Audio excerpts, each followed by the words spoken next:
Yung Cesar Sisters, magpapapalit sila sa Super Rich Thailand. Okay naman daw yung rate. Tapos kami nila Joe, papasok na sa Platinum Mall. So, I can show you around kung ano yung mga deals, ganyan. My sister, so yung sister ko, she wants a cardigan.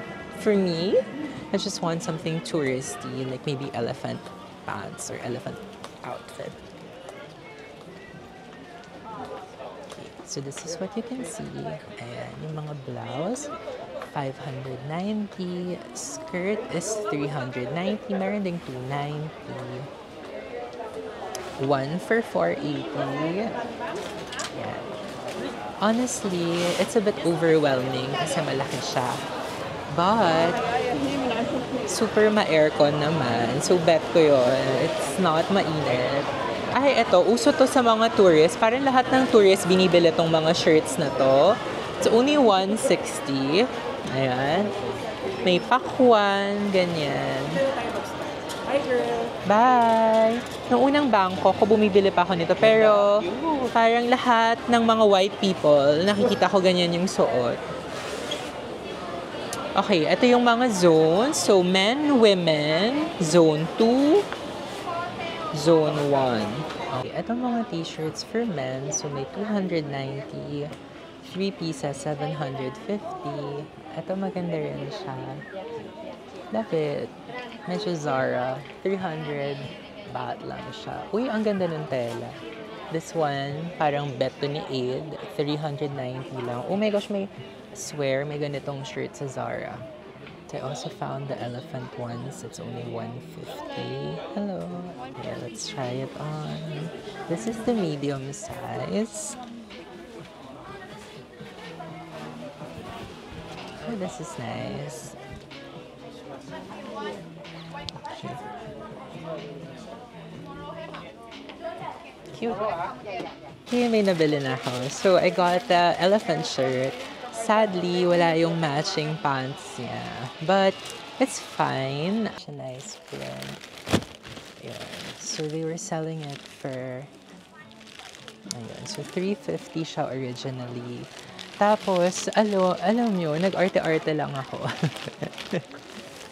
Honestly, hindi rin ako super sure kung bet ko siya. Pero, cute naman. Nakita ko na rin kasi siya sa kabila. Tapos, bet ko siya. Tapos, ayun, parang nagdaldalan kami. Tapos, naging 200 na lang siya. 250 talaga yung bet niya. Pero, nung lumakad na ako, sabi niya, sige, go. 200 na lang. So, yun, binili ko na. May mga nakikita rin ako na, I think, maa-appreciate to nila mommy, sister ko, or brother. It's only 100 baht. So, I think for now, quota na ako sa mga parang elepante or medyo mas style-looking na mga style. So, I'll look for what my sister wants kasi bet niya daw nung mga cardigans. So, bababa na siguro ako kasi I think enough na to. Nasa Tip Samay na kami. We're having pad thai. Akala mo hindi busog, pero yon, kain na naman as usual. Na-excite ako. Gusto ko kumain ng masarap na pad thai. So, sila Joe, nauna na sa loob. Walang pila. So, in case naghahanap kayo ng parang moment, it's 2:23 right now. Ayan, walang pila. Okay, this is the vibe of the place. It's so cute, no? May mga hanger. Hindi ko gets kung para saan yung hanger. Girl, gets mo kung para saan yung hanger? For your coats during winter.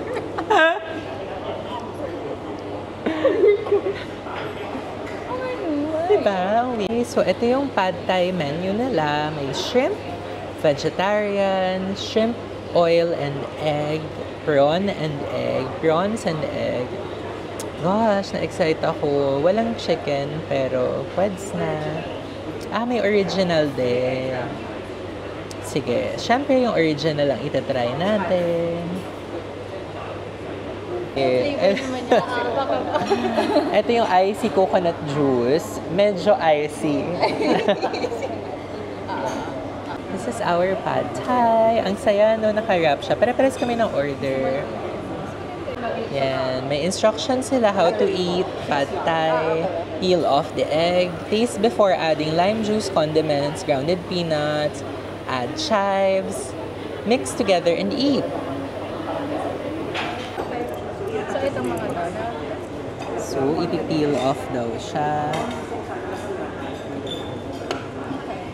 Oh, parang mas ang nipis nung egg. Amazing.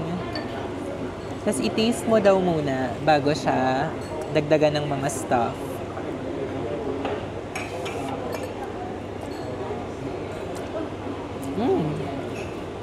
So, peanut, diba? Lalagyan ko ng peanuts. I love lots of nuts. Yan. Tapos, ano pa ba to? Sugar, weird. Ito chili. Lime. Chili powder. Ay, ang dami kong nalagay. Oh my gosh. Parang masarap pa eh. And lime. May lagyan ako ng fishes. Parang may iba.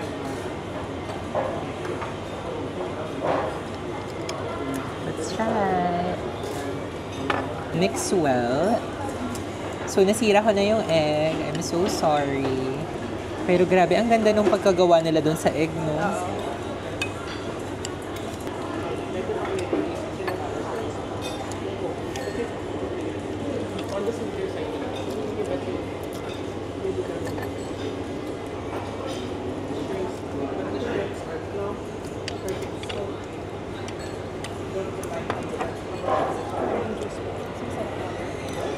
Masarap siya with lime juice. Alin ba? Hindi, girl. Ang ganda nung pagkaluto sa shrimp.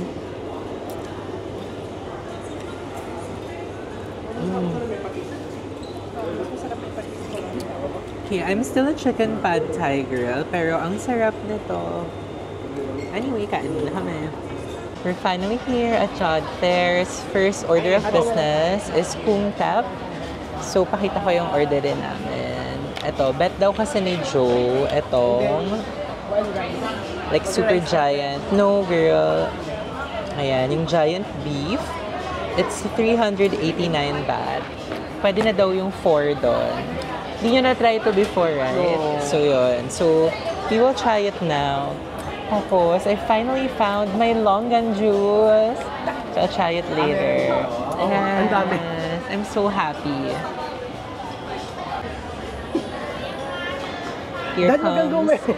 Here comes the beef. Beef ba to o pork? Pork ata siya. Mas maganda naman yung beef pag sinabing here comes the beef. Actually. Oh yeah, kaysa naman here comes the pork, di ba? Here comes the beef. The beef. Perfect. RC isa pa, soy.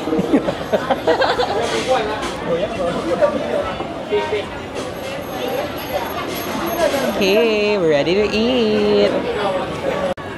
Oh my gosh.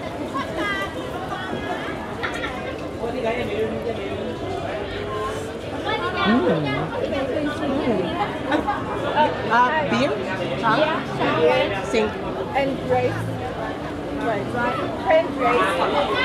French rice. No. One rice. It's very herby, herbaceous.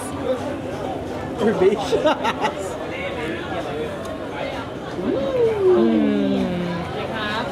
Magnetic, chartreuse, hindi ba? Charismatic. Umiinom ba si Isa ng beer? Pag may yellow yata 80, ano? Mas mura dun sa isa. Hindi ko alam. Baka hindi ko lang nabasa ng maayos. One? Shit, ang saya.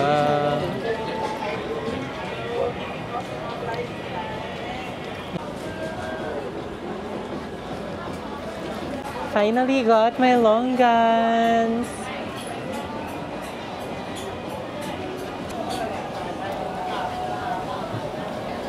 Gosh, alam niyo yung juice, just as I imagined it. Sweet, pero not so sweet. Refreshing. Fruity. Tapos sobrang tamis yung longgans. Pak, ang galing ni ate girl. Tapos ipag-fry siya. Ay. In fairness. Yan. Dahil masakit po lalamunan ko, nakiki-video lang ako sa kanila.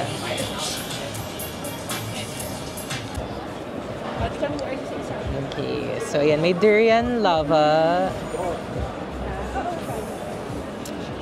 Box of 6 is 210. Ano, magkano ba yung mix? Ay, minix niya.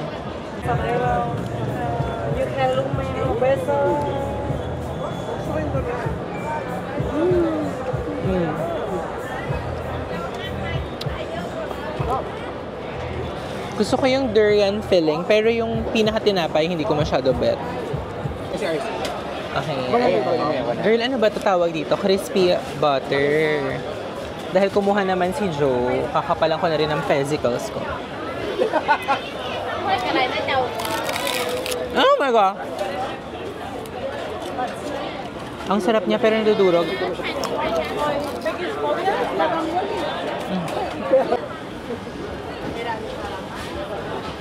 Sinong gustong mag-share? I'm looking for the tea that Josh wants. Pero in the process of looking for it, I found this gentlewoman knit something. I'm not even sure if this is open, if this is for sale. Pero may mga ganyan sila. Hanggang September 30 daw. Let's see. Is it open? Oh, I guess it is.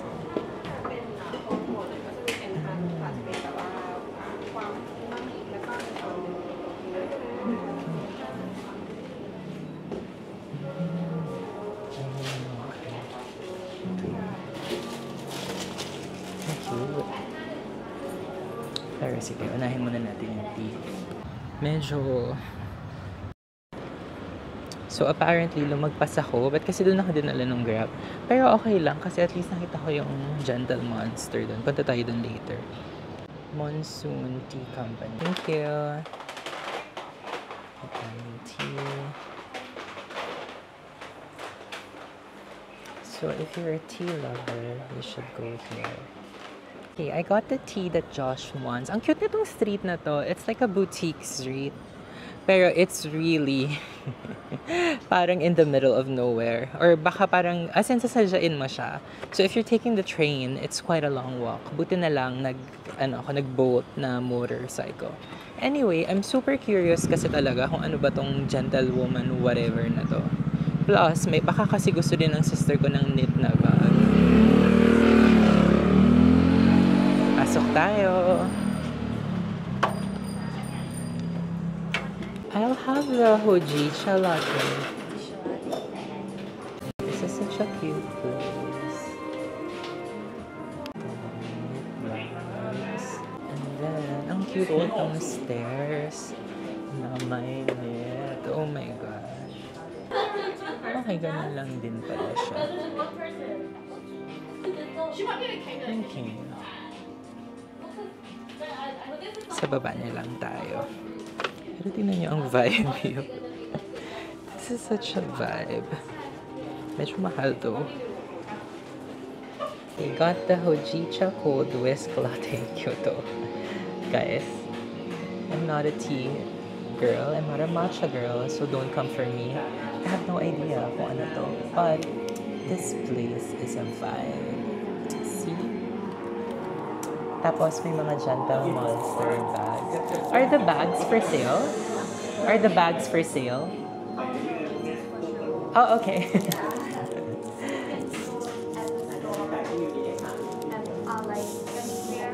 Oh, okay.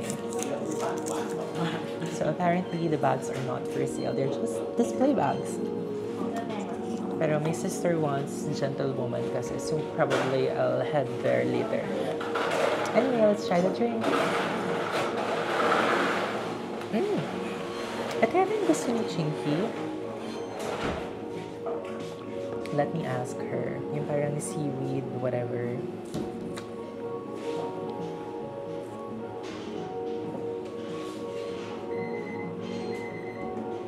Anyway, I'll just spend a little time here.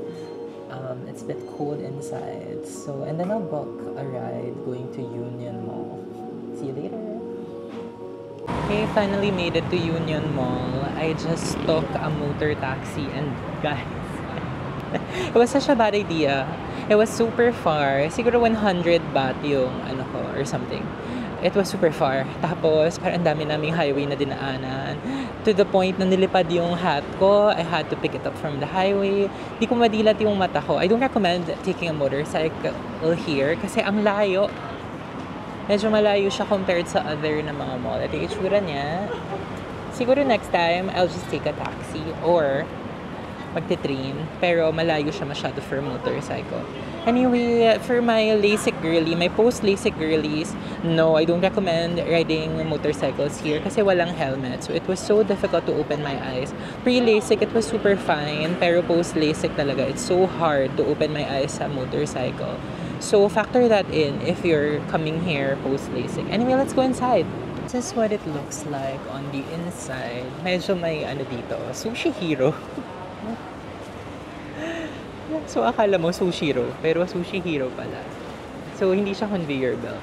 Anyway, hanapin natin. I heard na yung ito pala may directory. Lamig, ang sarap dito sa loob. Ayan. Restaurants, art spaces, men. So, it's on the 4th floor. This is my only target. Let's go. Ang ring options na pwedeng kainan dito. From fast food to sushi.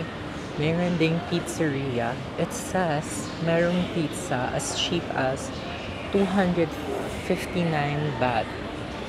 Buffet! It's a pizza buffet. Gosh, na-curious ako.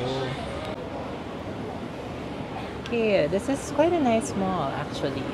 Among sa mga malls na, sa mga shopping places na pinuntahan ko, Platinum, Chatuchak, this is the most pleasant one. Ang luwag, ang lamig.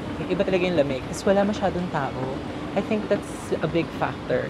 This is the cosmetic zone. Dahil papanik naman tayo sa 3rd floor. There's a crepe place. Again, 4th floor lang tayo. Okay, kaka-cellphone ko, sumobra ko ng isang floor. Baba tayo sa 4th floor. Now, I get why everyone loves it here. Parang mas boutique style siya. And the prices are not bad. Like, 180 baht for these shirts. And the shirts are cute. Okay. Gosh, maybe I can find something to wear for the concert tonight. Pero ba't parang sarado sila? Anyway, ikot tayo. Ang ganda nito. Very minimalist. May mga polo. So, prices, hindi ko pa na-check isa-isa. Pero yung iba, mura lang siya. Ito cute din siya. So, iba-iba. May mga minimalist shop. Ayan, may mga 250 na shirts. Gosh, ang fun. 290. Yung parang waffle. 250. Hindi na ako fan kasi ng mga ganyan. Funny. May mga shirts na funny. Okay. So, ikot lang tayo para masulit natin yung punta dito. Kasi malayo talaga siya. So, ang ganda naman ito. Okay, I want that. Magkano kaya yun? Ano yung jacket na pink, suede, ang ganda. Okay. Yung iba, parang nakikita ko na siya sa mga TikTok shop. Pero yung iba, super unique. Mas madaming kakaiba dito sa place na to. Some are cute, some are just really not my style. Pero at least, diba, there's something for everybody. May mga shorts, it's 300 baht. May elephant pants din. May mga cute na shirts. Yan, so ikot tayo. Yung iba, hindi naman pala sarado. It's just nasa other side lang siya. So yun, ay Urban Studio. Medyo mas minimalist siya. Cute siya.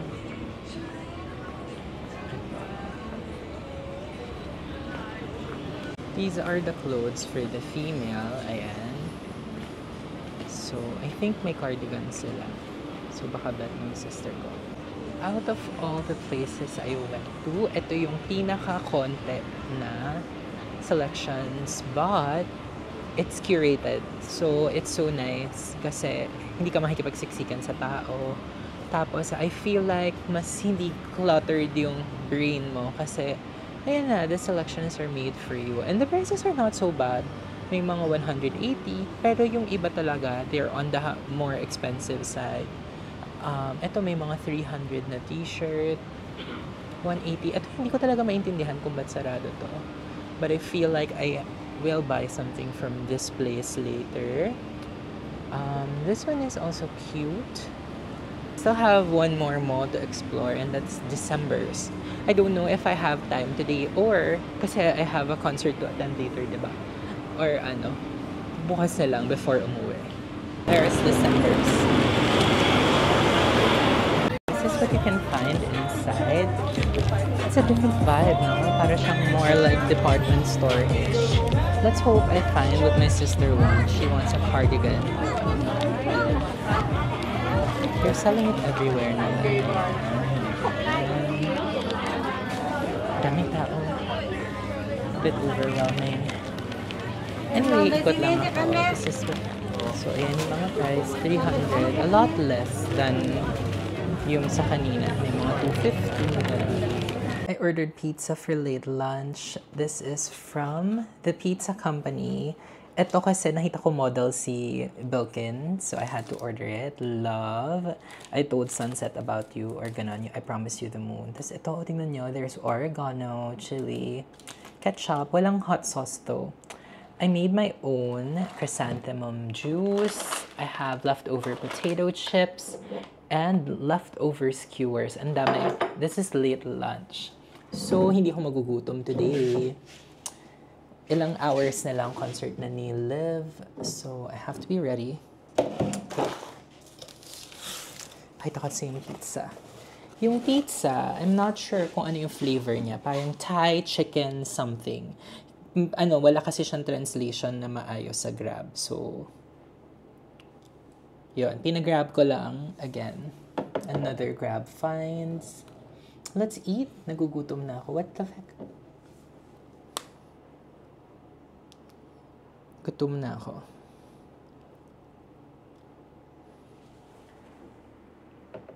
Okay. So, yung concert is 8 o'clock. But I mag-record. Ayan. 8 o'clock yung concert ni Liv. So, I have to leave. Siguro mga around 5 or 6. Ooh, oh my gosh, nasira yung pizza. Reminds me a bit of Pizza Hut. Yung kapal nung crust niya. Yung cheese. Oh my gosh.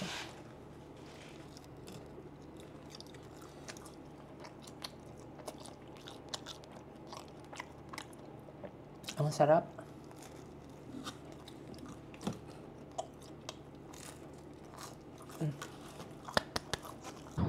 On my way to see Olivia Rodrigo. So, super epic fail ng plan ko. Super poor planning. I tried to take the public transportation. So, parang may mga van going to Impact Arena. And, merong sakayan na malapit sa hotel namin.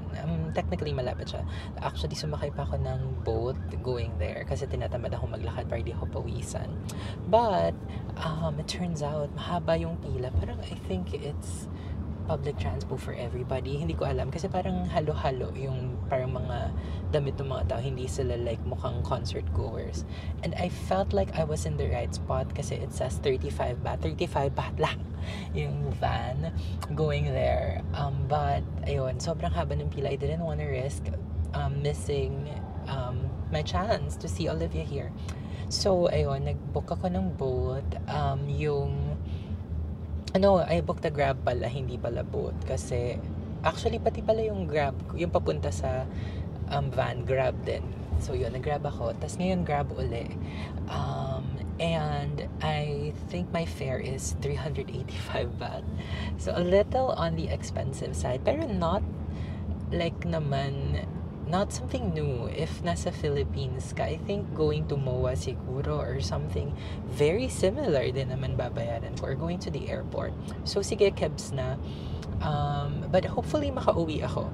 Anyway, I'm so excited. So yun, and if ever you're going here, if you want to take public transportation, siguro make better plans na lang. Kasi for me, I left the hotel at 5:30. And hindi siya ideal, I guess, kasi mahaba na yung pila. Dapat pala umalis na ako na mas maaga. Siguro if I wanted to save more money, umalis na ako na maaga and then nagstay na lang ako sa Impact Arena. Even yung Grab and Bolt, mas mura if earlier yung punta nyo dun. Kaya lang, wala lang. Ang dami ko kasing ginagawa since it's not just my agenda today. Anyway, I'll update you later in the arena. Bye! Okay, I'm already here at Impact Arena. I have no idea what I'm doing. So, let's first look for where I could get the tickets. Right now, I just have the piece of paper that my hotel printed for me. So, let's try to look for my ticket. Going here. Okay, so tickets should be picked up at Exhibition Hall 5. I'm going there right now. I hope na walang mangyaring barrier. So I really don't know what I'm doing. Okay. So, we're here. Ang daming tao. Can't wait to see Liv. Where do I get it?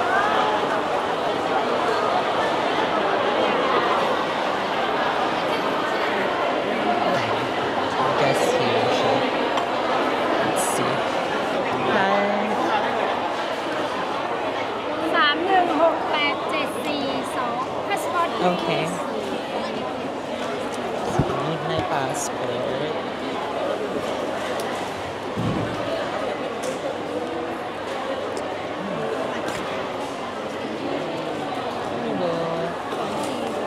Where is the concert? Ah, okay. Thank you. Okay, buti pa dito. Naghahanap talaga sila ng passport. Where is it? What my ticket? I'm so excited. I can't believe I'm going to see Olivia now. So I know I'm not seeing Olivia in Manila, but at least I'm here in Bangkok. And let's see. More parking.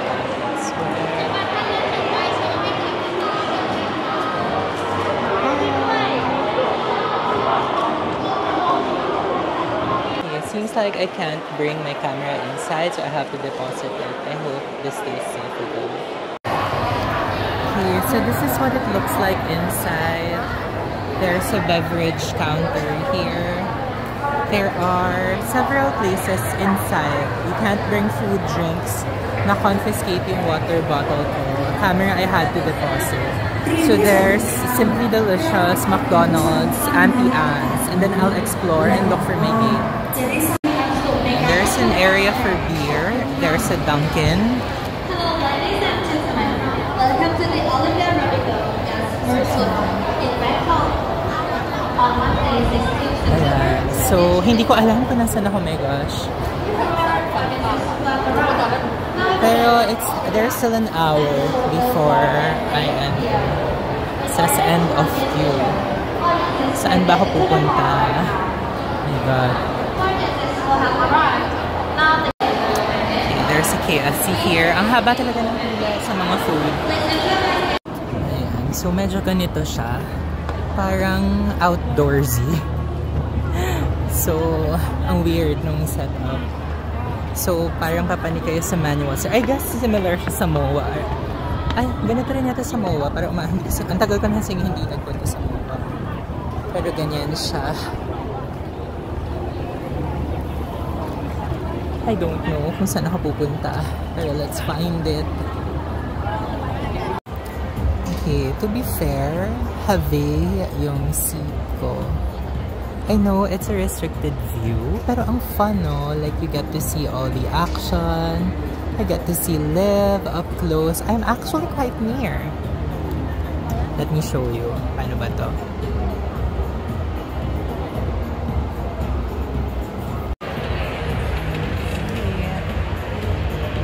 So I'm not so far.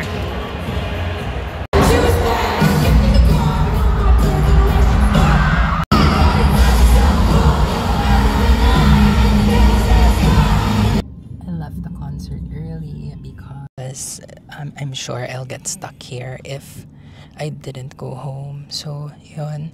Umalis ako agad. I still had 4 songs left. Some of my faves, like Get Him Back. Saka, ano ba yung isa? I forgot. Anyway, so yun, 4 songs pa. Pero kasi, kanina it was so hard and so expensive to get Grab or Bolt. So now, I ran to get my DJI camera kasi nga naka-deposit pa siya. After running, binuko na yung boat ko. So pauwi, it's just 214 baht. Tandaan nyo, dadaan pa tayo ng mga tools. So may pwede pang madagdagan yan. Like mga 50 or 100 baht. So medyo expensive. So yun, saka not just the expense, medyo mahirap din kasi talaga. Like, na-trauma na kasi ako sa Philippine Arena. Even when I had a car, or I still have my car naman. Even when I brought a car, na-stuck ako sa Philippine Arena, and that was a bit traumatic. So yun, I didn't want that to happen to me. Pero to, nakikita ko yung mga transportation options. Nandyan yung mga van. Ay, oh my gosh, umalis na. Ay, oh my God, what happened? Okay, ano ako. Pero anyway, ayan no, nandyan yung mga van. So I think pwede kayo makabalik sa city, but I didn't want to risk it. After all, my flight is already tomorrow. So I need a good night's sleep. Tapos I still want to meet my friends. So hopefully when I get back, they still have energy. So mapaprocess namin yung whole trip. Anyway, I'll see you in the hotel. I love you, Olivia Rodrigo. I'm so sorry di ko natapos yung set mo, but I'm in a foreign country. I'm so afraid. I love you. I wish I could watch it in the Philippines, pero wala eh. Anyway, bye guys.